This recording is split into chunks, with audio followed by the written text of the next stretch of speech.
नमस्कार दोस्तों, हर्षित द्विवेदी एजुकेशन में आपका स्वागत है। मेरा नाम है विनीत सागर। आज हम डिस्कस करेंगे भारत गौरव स्कीम के बारे में जो रिसेंटली इंडियन रेलवेज ने अनाउंस किया है। एग्जामिनेशन पॉइंट ऑफ व्यू में जितने भी पॉइंट्स इंपॉर्टेंट है भारत गौरव स्कीम से रिलेटेड वो मैं आपको समझाने की कोशिश करूंगा। तो देखिए दोस्तों, इंडियन रेलवेज ने अनाउंस किया है theme based tourist circuit trains named Bharat Gaurav. इसका प्राइम ऑब्जेक्टिव क्या है? देखिए, इंडिया का रिच कल्चरल हेरिटेज और हिस्ट्री पूरे दुनिया के सामने शोकेस करना। ऑलरेडी एक इंडियन पब्लिक सेक्टर अंडरटेकिंग है जिसका नाम है IRCTC, Indian railways catering and tourism corporation. ये बेसिकली इंडियन रेलवेज के लिए कैटरिंग, टूरिज्म, टिकटिंग सर्विसेज वगैरह प्रोवाइड करते हैं। ध्यान दीजिएगा, IRCTC is a public sector undertaking. इस तरह के क्वेश्चंस भी आपसे पूछ सकता है।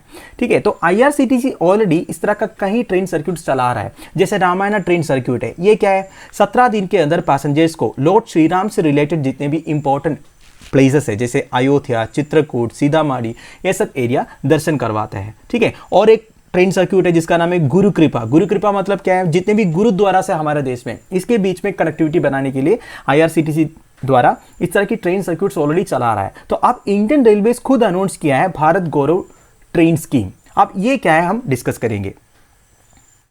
तो देखिए दोस्तों, भारत गौरव पॉलिसी के अंदर एनी ऑपरेटर और सर्विस प्रोवाइडर और virtually anyone can lease trains from Indian railways.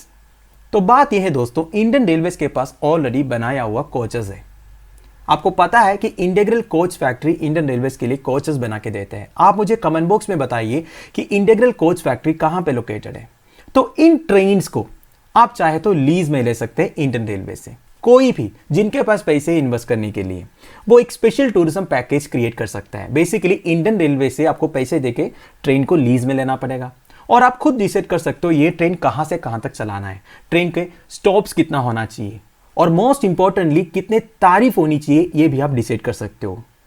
पूरा सर्विसेज आपको प्रोवाइड करना पड़ेगा, पूरा मैनेजमेंट, पूरा ऑपरेशन आपको ही करना पड़ेगा।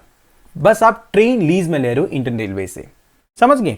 ऑलरेडी IRCTC जो मैंने आपको पहले बताया एक पब्लिक सेक्टर अंडरटेकिंग है, इस तरह की थीम बेस्ड टूरिस्ट ट्रेन चलाते हैं। फॉर एग्जांपल रामायण एक्सप्रेस, जिसके बारे में मैंने आपको पिछले स्लाइड में बताया था। तो ये भारत गौरव पॉलिसी बेसिकली ये है कि कोई भी चाहे तो इंडियन रेलवे से ट्रेन लीज में ले सकते हैं और अपने हिसाब से चला सकते हैं।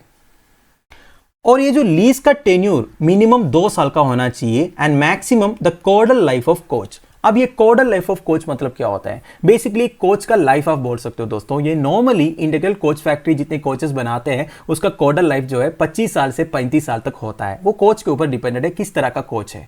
तो कॉर्डल लाइफ का मैक्सिमम तक आप लीज में ले सकते हो, मिनिमम जो है 2 साल के लिए आपको लेना पड़ेगा। तो बेसिकली ये एक स्पेशल टूरिज्म पैकेज टाइप का होगा। टूर ऑपरेटर्स को ये डिसाइड करना है कहाँ कहाँ स्टॉप्स होनी चाहिए, कितनी देर के लिए स्टॉप्स होनी चाहिए, स्टेट, होटल्स, साइट सीइंग, ये सारे इन्हीं को मैनेज करना है।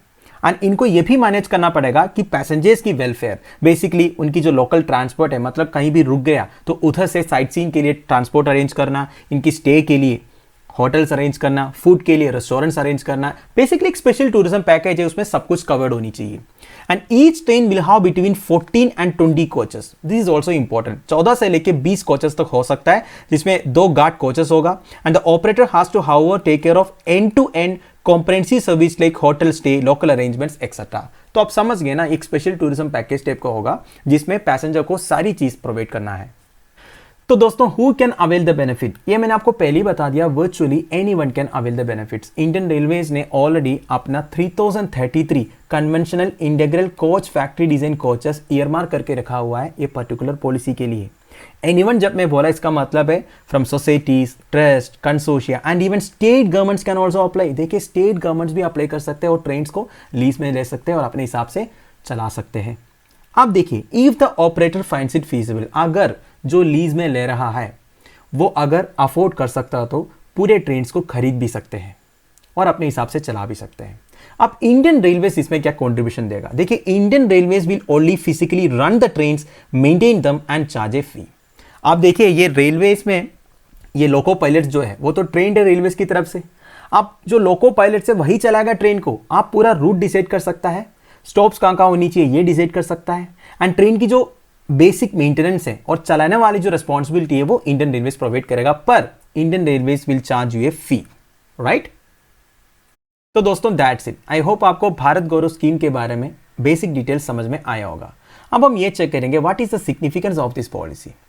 देखिए दोस्तों, world travel and tourism council के हिसाब से हमारी ट्रैवल एंड टूरिज्म इंडस्ट्री की कंट्रीब्यूशन टू जीडीपी 2020 में 121.9 बिलियन यूएस डॉलर्स था and it is expected to reach 512 billion by 2028। देखिए, हमारी टूरिज्म पोटेंशियल बहुत ज्यादा है, पर हम टूरिज्म पोटेंशियल को ठीक से एक्सप्लॉइट नहीं करते हैं। अगर आपको इंप्रूवमेंट चाहिए हमारी टूरिज्म सेक्टर में, तो सबसे पहले आपको क्या करना पड़ेगा? टूरिज्म इंफ्रास्ट्रक्चर को इंप्रूव करना पड़ेगा। बेसिकली अगर हमारे देश में कोई टूरिस्ट आता है या हमारे ही देशवासी इंडिया घूमना चाहता है, तो आपको एक्सेसिबिलिटी बढ़ाना पड़ेगा। बेसिकली कोई भी एक हिस्टोरिकल प्लेस या फिर इंपॉर्टेंट रिलीजियस प्लेस या कल्चरली इंपॉर्टेंट प्लेस कोई विजिट करना चाहता है, उधर तक की एक्सेसिबिलिटी आपको बनाना पड़ेगा। तो इस तरह की स्पेशल टूरिज्म पैकेज, वो भी ट्रेन के थ्रू अगर आप प्रोवाइड करोगे तो और अच्छा होगा, क्योंकि हमारे देश में जो रेलवे रूट्स है वो काफ़ी वाइड है और कोने कोने में कनेक्टिविटी भी है। तो इस तरह की प्राइवेट इन्वॉल्वमेंट अगर आएगा रेलवेज में, तो हमारी टूरिज्म पोटेंशियल को और ज़्यादा वो इंप्रूव कर सकता है।